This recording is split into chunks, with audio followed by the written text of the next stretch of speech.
На лицах выступающих лучезарные улыбки и нотка переживания. На одной сцене в день закрытия 5-го международного фестиваля «Танец дружбы» выступило 22 коллектива, всего около 700 участников. Этот праздник объединяет и пропагандирует дружбу народов. Здесь ребята из разных уголков земли не только демонстрируют культуру своего народа, но и находят себе новых друзей.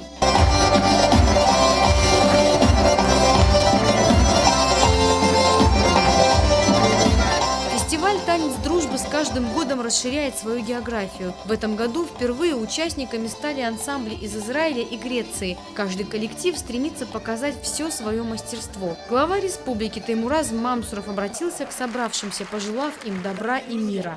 Благодарю всех, кто прибыл к нам из разных концов земли.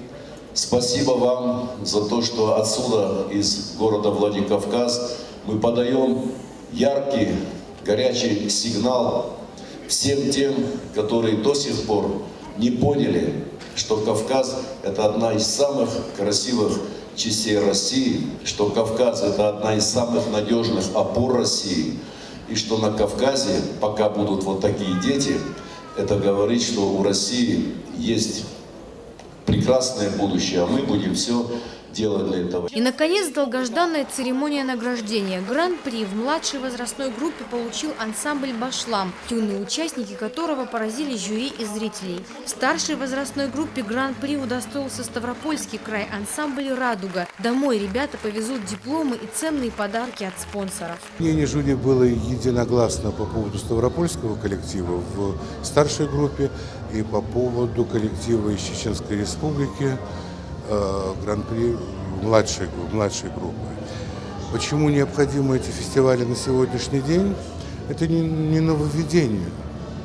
То есть такого рода социокультурная работа, как культурно-досуговая работа, она всегда проводилась в нашей стране. Другое дело, что в какой-то момент мы о ней забыли, и она была упущена. А сейчас происходит возрождение этой традиции. На церемонии закрытия присутствовали и ветераны. В честь 70-летия победы в Великой Отечественной войне с портретами героев Советского Союза на сцену вышли участники акции «Бессмертный полк». Впечатления очень глубокие, поднимающие дух, пробуждающие чувства человека.